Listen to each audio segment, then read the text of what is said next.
Praise the Lord. கர்த்தருடைய நல்ல நாமம் இந்த காலவேளையில் மகிமைப்படுவதாக. நம் இணைந்த இந்த நாளில் ஆண்டவரை நோக்கி பார்க்கும் உதவியை கிருபையாய் பெற்று கொண்ட தேவ பிள்ளைகளுக்காக நன்றி செலுத்துகிறேன். இந்த நாளிலும் கூட யோபு எழுதின சரித்திர புஸ்தகத்தில் 9ஆம் அதிகாரம் அதனுடைய 10வது வார்த்தையை வாசிக்கிறேன். ஆராய்ந்து முடியாத பெரிய காரியங்களையும் எண்ணி முடியாத அதிசயங்களையும் அவர் செய்கிறார். ஒரு தேவ பிள்ளையின் வாழ்வில் தேவன் சர்வ வல்லவர். அவர் எதையும் செய்ய, எப்பொழுதும் செய்ய ஆயத்தமாயிருக்கிற ஒரு கர்த்தர்.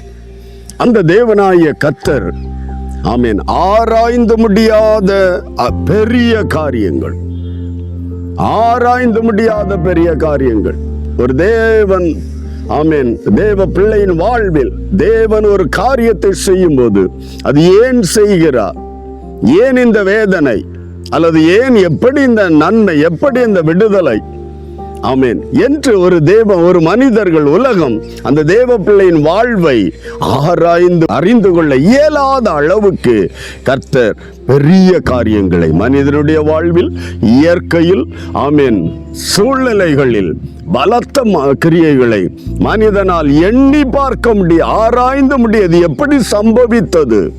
ஹல்லேலூயா. அதில் ஒரு உதாரணம் சொல்லப்படுகிறது.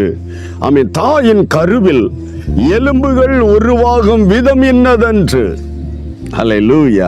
என் அன்பு தேவ பிள்ளை, ஆராய்ந்து முடியாதது. எப்படி இந்த ஸ்பேஸை உண்டாக்கி, வார்த்தையினால் உண்டாக்கி, எண்ணி முடியாத நட்சத்திரங்களை அந்தரத்தில் வைத்திருக்கிறவர். ஆராய்ந்து முடியாத பெரிய காரியம். வார்த்தையினால் உண்டாக்கப்பட்ட சந்திர சூரியன் இன்னும், ஆமென், தன்னுடைய கடமையில், தன்னுடைய வழியில் நேர்த்தியாய் ஓடிக்கொண்டிருக்கிறது. மனிதனுடைய புத்திக்கு எட்டாதது, ஆராய்ந்து முடியாத பெரிய காரியங்களை செய்கிறவர். அவர் ஏன் இவ்வளவு வல்லமை உள்ளவர்? உன்னுடைய வாழ்வில், உன்னுடைய, ஆமென், பிரச்சனைகள் உள்ள சூழ்நிலைகளில் எந்த காரியத்தில் வேதனை, துன்பம் மிகுந்திருக்கிறதோ அந்த இடத்திலும் இதே வல்லமை விளங்க பண்ணுவார். அதுதான் அந்த வார்த்தையினாலும். ஆராய்ந்து முடியாத, உன்னால கிரகிக்க முடியாத, உன்னால சிந்திக்க முடியாத, உன்னால, ஆமென், விடை கண்டுபிடிக்க முடியாத, ஹல்லேலூயா, அப்படிப்பட்ட பெரிய காரியத்தை ஆண்டவர் உனக்கு செய்ய போகிறார்.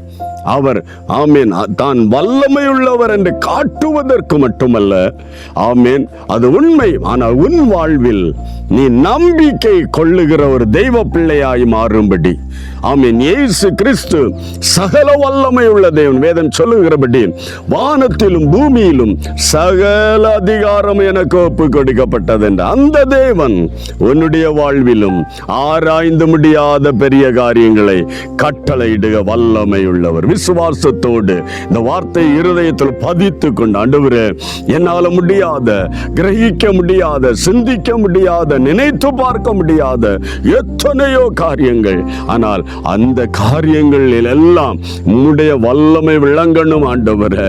அப்பா, ஒரு வார்த்தையை அனுப்பும், ஆமே, அண்ட சராசரங்களை உருவாக்க ஒரு வார்த்தையை அனுப்பினீரே. என் வாழ்வில் உள்ள நெருக்கடி மாற, வேதனை மாற ஒரு வார்த்தையை அனுப்புங்க ஆண்டவரே. ஆமே, என் கண்ணீர் மாறும், என் வேதனை மாறு, ஒரு வார்த்தை அனுப்புங்கப்பா. என் ஆண்டவருடைய சன்னதியை நோக்கி பார்க்கலாம். ஆராய்ந்து முடியாத பெரிய காரியங்களை செய்கிறவர் உன் வாழ்விலும் அதை செய்ய வல்லவர். ஜெபிக்கலாம். நல்ல தகப்பனே, இந்த வார்த்தையினோடு கேட்டுக்கொண்டது எல்லா தேவ பிள்ளைகளையும் கரத்தில் ஒப்பு கொடுக்கிறேன். நீ சகல வல்லவர், ஆராய்ந்து முடியாத பெரிய காரியங்களை செய்கிற தேவன். இவர்களுடைய வாழ்க்கையிலும் அந்த மகிமை விளங்க, அந்த வல்லமை விளங்க, அந்த அற்புத கிரியைகள் விளங்க உதவி செய்யும். என் நம்பிக்கையோடுமே நோக்கி பார்க்கிற, கூப்பிடுகிற ஒவ்வொரு இருதயங்களிலும் இந்த வல்லமை உள்ள, ஆமென், வார்த்தை கடந்து செல்லட்டும், அற்புதங்களை செய்யட்டும். ஆராய்ந்து முடியாத பெரிய காரியங்களை இவர்கள் வாழ்க்கையிலும் கர்த்தர் செய்வீராக. நோக்கி பார்க்கிற ஒவ்வொருடைய வாழ்வில் இது நிறைவேற உதவி செய். இயேசுவின் நாமத்தில் பிதாவே, ஆமென். ஆராய்ந்து முடியாத பெரிய காரியங்களை செய்கிற தேவன். God bless you. Praise the Lord.